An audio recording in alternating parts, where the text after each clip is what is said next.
नेहरू नेहरू युवा केंद्र शुरू हुई है, ये भी एक्टिव है और सबकी सर भी हैं, चंद्र प्रकाश जी हैं। This is also the helpful foundation we are running. एक फाउंडेशन है जो कि डेली गरीब लोगों को भोजन कराती है कंपनी गार्डन के पास में। तो हम सब तीनों ही जुड़े हुए हैं उससे। तो ठीक है, तो हम सारा वर्क करते हैं।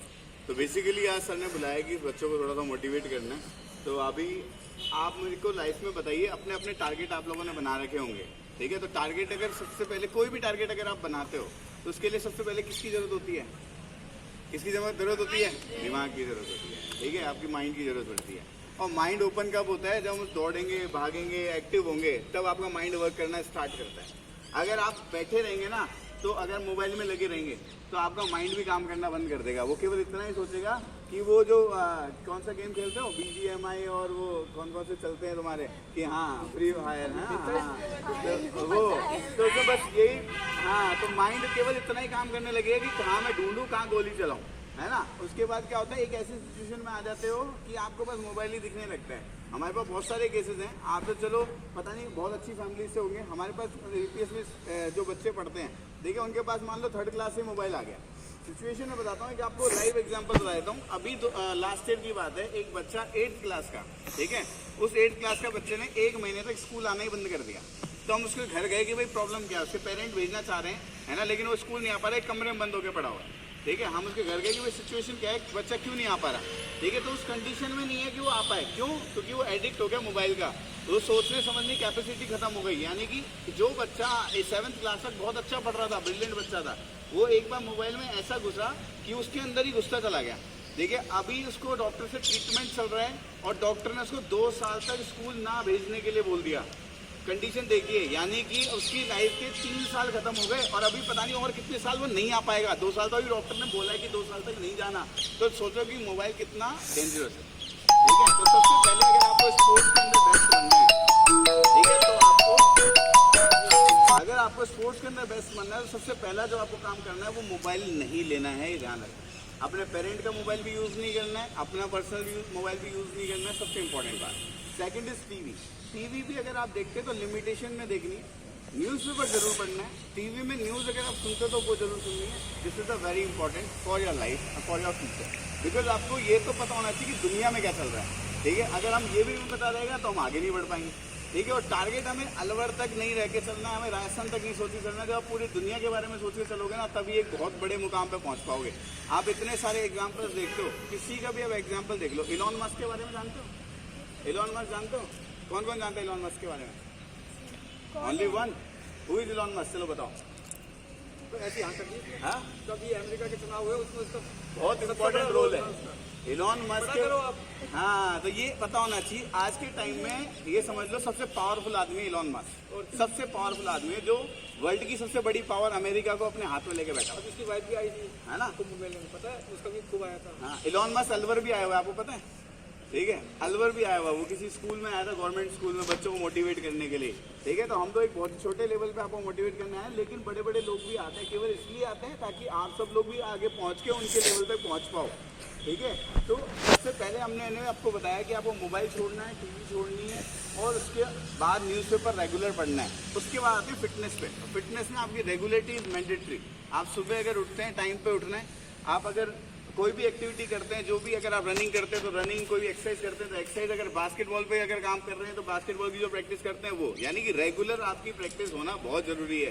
ठीक है, अगर आप रेगुलर प्रैक्टिस नहीं करेंगे तो वो छूट जाएगा। Same with maths. मैथ्स भी पढ़ते हैं ना सब लोग।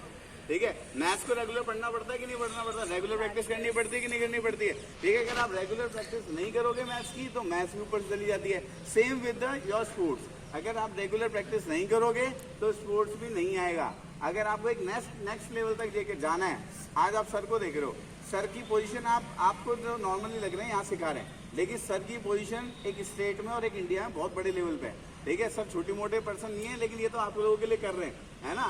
सर ने भी अपने लेवल बनाया है, लेकिन उनका डेडिकेशन है कि मुझे बच्चों को आगे लेके जाना है, केवल मुझे आगे नहीं जाना। अगर वो चाहते तो अभी किसी बहुत अच्छी पोस्ट पे ले सकते थे, क्योंकि रिटायरमेंट के बाद इनके ऑप्शंस बहुत थे।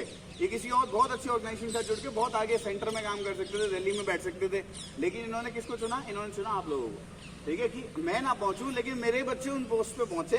ठीक है, उनकी वजह से मेरा नाम बढ़ा हो। समझ रहे हो मेरी बात को? ठीक है, तो वो बहुत जरूरी है।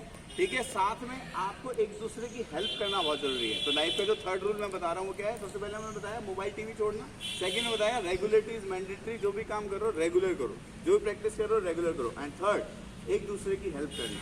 अगर एक दूसरे की हेल्प हम लोग करेंगे नहीं, ठीक है, तो कोई आगे नहीं बढ़ पाया, क्योंकि हर किसी के अंदर कुछ ना कुछ कमी होती है जो कि पूरी नहीं हो पाती। जैसे सर आप लोगों की हेल्प कर रहे हैं, ऐसे आपको भी एक दूसरे की हेल्प करनी पड़ेगी, तभी होगा। जैसे किसी को कोई स्टेप नहीं आ रहा, आप कोई कर रहे हो, ठीक है, आपको लग रहा है कि हाँ ये गड़बड़ कर रहा है, तो आप उसको रोको और बोलो। और दूसरी बात, जिसको समझाया जा रहा है वो उसको पॉजिटिव मैनर में लेना है। कई बार ऐसा लगता है अरे मुझे क्यों समझा रहा है, ठीक है, मेरे को तो सब आता है। तो अपन परफेक्ट नहीं है भाई, है ना। आज भी अगर कोई मुझे मैथ सिखाता है तो मैं उसको एक्सेप्ट करूंगा कि हाँ मुझे बता रहा है, बाद में चाहे वो मुझे सही बता रहा है गलत बता रहा है, बाद में उसको रिसर्च कर लूंगा, बाद में देख लूंगा कि मुझे सही बताया था कि गलत बताया था, मुझे उसको एक्सेप्ट करना है कि नहीं करना। आपको कोई स्टेप बताया किसी ने, आप सीख लो, ये दीदी स्टेट खेल के आई, इन्होंने कोई बताया कि हाँ भाई ऐसे करना है, अब आपने सुन तो लिया, उसको पॉजिटिव मैंने लेना, फिर सर से डिस्कस कर लो कि सर ये वाला तरीका बताया था, क्या ये सही है ना। तो that is the third thing कि आपको एक दूसरे की हेल्प करनी बहुत जरूरी है। ठीक है, इसी उद्देश्य से हम लोग भी जुड़े हुए हैं, हम लोग भी आप लोगों से इसीलिए मिलते रहते हैं, आपसे जैसे और भी बच्चों से मिलते हैं हम।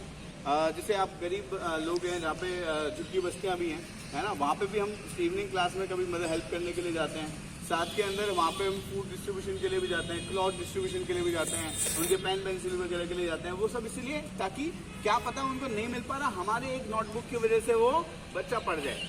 ठीक है, इसीलिए आपने देखा होगा बहुत सारे लोग हैं रोड पे सोते हैं, बिजली घर पे देखा होगा आपने, भगत सिंह पे देखा होगा, तो हमने उन लोगों के लिए फूड डिस्ट्रीब्यूशन चालू किया हुआ है। नंगली सर्किल के पास में जो कंपनी गार्डन है वहाँ पे हम फूड डिस्ट्रीब्यूशन करते हैं डेली बेसिस पे, नॉन स्टॉप डेली खाना चलता है वहाँ पे।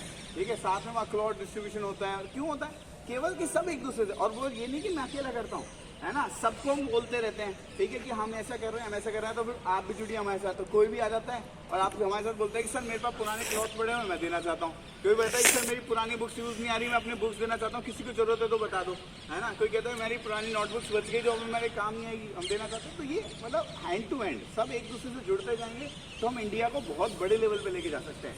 ठीक है, तो हमें अपना नहीं सोचना, हमें एक डिस्ट्रिक्ट का, फिर स्टेट का और फिर कंट्री के बारे में सोचना है। और जब हम सबको साथ लेके चलेंगे तो सब आगे बढ़ेंगे, और सब आगे बढ़ेंगे तो लाइफ ही चेंज हो जाएगी। समझ रहे हो? तो इस तरीके से आपको काम करना है तो बहुत ऊपर जाओगे। All the best. करेंगे ना एक प्रोग्राम, हाँ, इनवाइट करना है। अभी बच्चे तो आज कम आए हैं, सुबह आगे कुछ कल आएंगे, कल का तो फिर स्पोर्ट्स से रहेगा। फिर हम जब